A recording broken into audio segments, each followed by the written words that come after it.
En 2025, les Français sont obligés de quitter la France. Aujourd'hui, parlons de ces Français qui sont contraints, forcés de quitter la France. Et je te parle pas de profils très atypiques, idéologiques, etc. Non, je te parle de Français lambda à l'origine, de Français même patriotes, qui aiment leur pays, qui malgré les défauts de la France, veulent rester en France, veulent rester près de leur famille, ils apprécient la bouffe française, les paysages, etc. Ils sont pas trop mal en France, ou même bien ici pour certains, sauf que ils en viennent à la conclusion qu'ils sont obligés de quitter la France. Et je te parle de ces Français, d'un profil de Français qui a l'esprit plus libre, un profil de Français qui a de l'ambition, un profil de Français qui veut autre chose que le petit train-train de la French Dream, bien connu sur Internet. Bref, le Français qui en veut un peu plus, entrepreneur ou ambitieux, etc. Lui, c'est celui qui pense à quitter la France en ce moment. Même s'il n'a pas forcément envie, même s'il se dit « mais j'ai pas envie, mais je suis obligé ». Tu vois, parlons de ces Français-là. C'est pas à toi que je vais l'apprendre. Si tu vis en France en 2025, en France, il y a deux problèmes. Premier problème, c'est que les salaires en tant que salarié sont devenus trop petits par rapport au coût de la vie.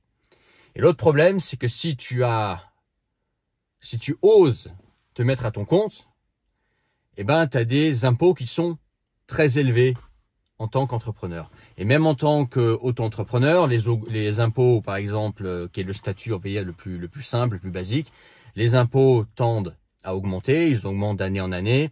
Déjà, les pourcentages augmentent régulièrement. Il y a la CFE à payer en tant qu'auto-entrepreneur. Tu as aussi comment dire le plafond là de TVA qui devait être baissé, qui finalement est mis en stand-by, mais si c'est dans l'air, probablement un jour ça va passer. D'ailleurs, moi je sais pas comment je vais faire, je vais être obligé de quitter la France aussi, alors que je veux pas la quitter maintenant. Bref, d'un côté tu te mets à ton compte, tu as les impôts qui t'éclatent, et de l'autre côté tu es salarié, tu as des salaires qui sont trop petits, et notamment trop petits pour les métiers à forte valeur ajoutée, pour les métiers où ça demanderait d'avoir un salaire plus conséquent, ok?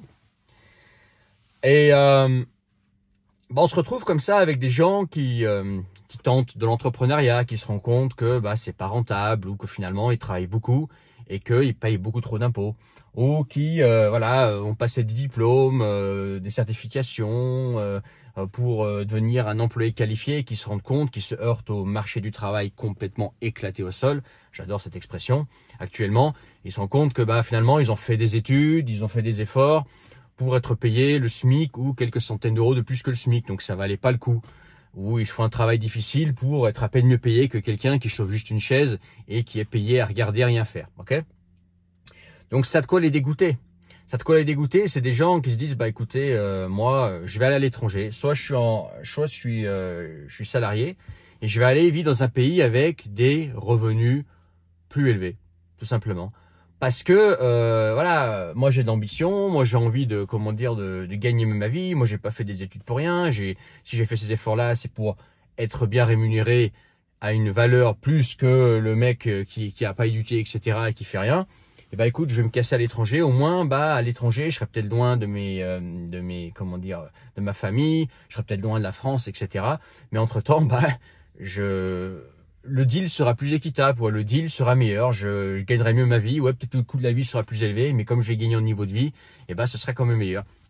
Et t'as l'entrepreneur qui commence auto-entrepreneur, etc., qui se fait déjà bien éclater, qui se rend compte que si jamais il commence à faire trop de chiffres, soit il se fait complètement éclater par les impôts en SARL par exemple, donc ça vaut plus le coup de travailler, mais qui se rend compte ou la nana se rend compte que il travaille pour l'État plus que pour eux, que se faire des efforts, des semaines de 80 heures pour être à la fin gagner le SMIC, ça vaut pas le coup, surtout si tu prends des risques en tant qu'entrepreneur, ou d'autres qui se disent moi une fois que je pète le plafond d'auto-entrepreneur, ou que j'en ai marre, etc. de toujours payer plus, et ils partent à l'étranger.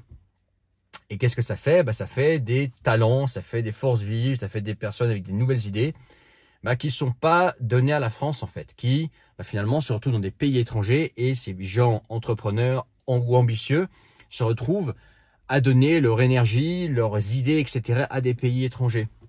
Et aussi payer des impôts à l'étranger, parce que tout le monde ne va pas dans les destinations où tu payes 0% d'impôts.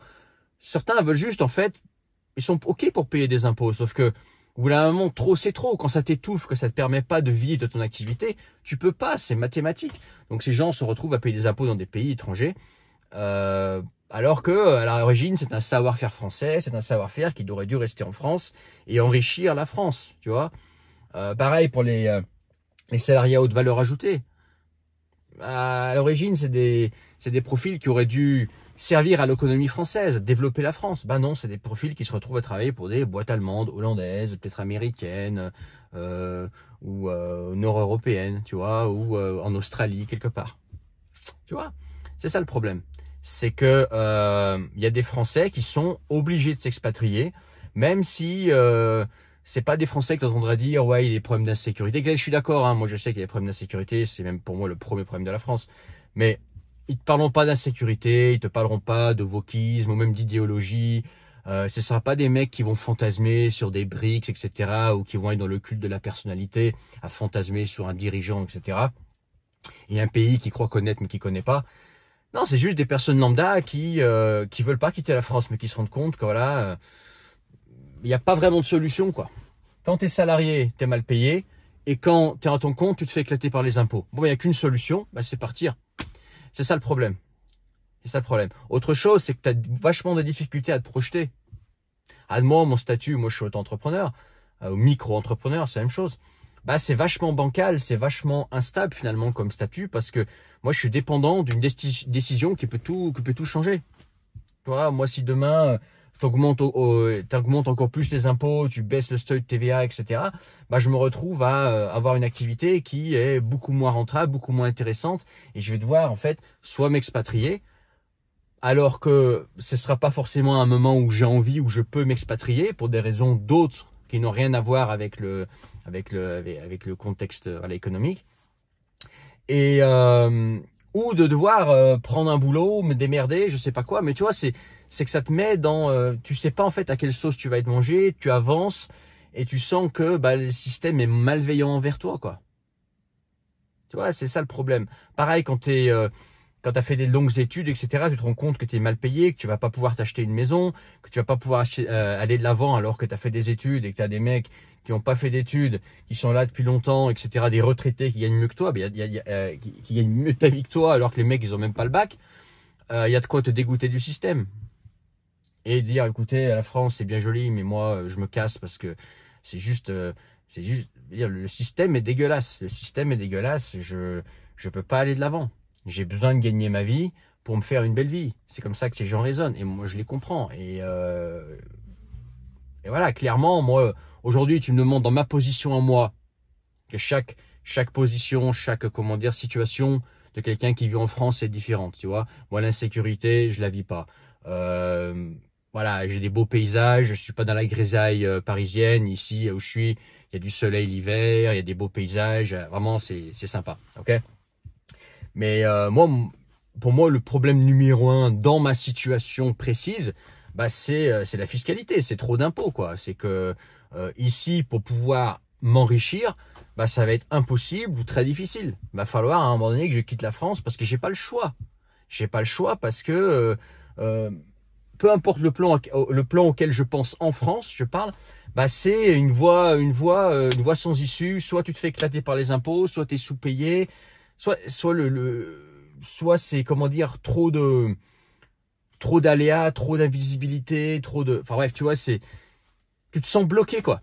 Tu vois, c'est ça le problème. Tu te sens vraiment bloqué. Et c'est dommage qu'il y ait ça parce que c'est un pays, la France, où il y a du potentiel. C'est un pays qui a beaucoup de talent, la France. C'est un pays qui a toujours eu des bonnes idées. C'est un pays qui a influencé le monde, la France. Non, clairement, je veux dire. Mais le pays se vide de ces gens ambitieux, de ces talents, de ces entrepreneurs. Pour faire quoi? Pour garder en perfusion des gens qui profitent? J'en sais rien. Tu vois, c'est complètement illogique comme système, ok? Bon, je dis tout ça, la France, c'est pas le pire des pays, hein, qu'on soit bien d'accord. Il y a bien pire comme pays, il y a bien pire comme situation, on en reparlera sûrement sur cette chaîne. Mais en tout cas, restons dans le contexte français. La France, c'est la France. Je veux dire, on parle pas de n'importe quel pays, on parle de la France quand même. Je veux dire, c'est une situation qui est clairement qui est clairement en défaveur du pays, quoi, et qui dégoûte beaucoup de gens, qui va créer des burn-out, qui va créer des gens dégoûtés, et des entrepreneurs que tu fous en l'air, qui se retrouvent sur le carreau, ils sont obligés de se mettre au RSA, parce que il y a pas d'autre choix. Au bout d'un moment, quand tu peux plus bouffer, il y a plus que les RSA. Pareil, un salarié qui se rend compte qu'il est sous-payé, il se dit tu sais quoi, moi je vais mettre au RSA, ça sert à rien, ou je vais m'expatrier, tu vois. Tu vas créer des gens dégoûtés qui vont être dans un cercle vicieux de dégoût, etc. Et tu vas créer une morosité. C'est ça le problème. Voilà. Mais on n'en parle pas souvent de ces Français qui quittent la France pour ces raisons-là, ok. Purement parce qu'ils ont de l'ambition et que la France leur permet pas de se développer, tu vois. Du moins quand ils sont sur le territoire français. Après, effectivement, dès que tu commences à quitter la France, etc. Bon, et quand ils sont sur le territoire français, c'est juste que tout est cloisonné. Parlons aussi de la réglementation. Tout est vachement encadré. Il y a des cadres pour tout, etc. Tout est très fermé, très bloqué. C'est pas facile d'évoluer en France, aussi au niveau de la législation. Vachement de trucs qui bloquent les entrepreneurs. Okay. Bref, petite vidéo pour parler de ça. Dis-moi ce que tu en penses en commentaire. Dans la description, le premier lien, tu peux rejoindre mes contacts privés, le canal Telegram et recevoir tous mes messages à venir. Et si tu veux qu'on se parle, on peut bloquer un appel visio ensemble, un appel où on se parle du sujet que tu veux, le sujet que tu as envie d'aborder avec moi. C'est dans la description, tu cliques sur le premier lien, tu t'inscris et tu réserves. Et une fois que tu as réservé, on convient d'une date et d'une heure précise qui te convient pour parler du sujet que tu as envie de partager avec moi. Voilà, c'est vraiment, tu parles du sujet libre. Tu vois, je fais plus de, on parle de ça, etc. Chacun vraiment a des demandes très différentes. Donc voilà, en tout cas, tu sais que si tu peux réserver ça dans la description, c'est le premier lien. Et puis, partage, n'oublie pas de t'abonner si ce n'est pas encore fait. Mets ton like et dis-moi en commentaire ce que tu en penses. Mais il y a aussi un vrai sujet là, tu vois. Et je te parle pas de Français qui vont parler de on a ras-le-bol, tu sais, de l'insécurité, non, je te parle vraiment de Français des fois qui sont vraiment très français de 2025, mais qui sont obligés de quitter la France juste pour ces raisons de fiscalité ou le fait d'être sous-payé en tant que salarié maintenant. Voilà. Je te laisse là-dessus. Allez, ciao.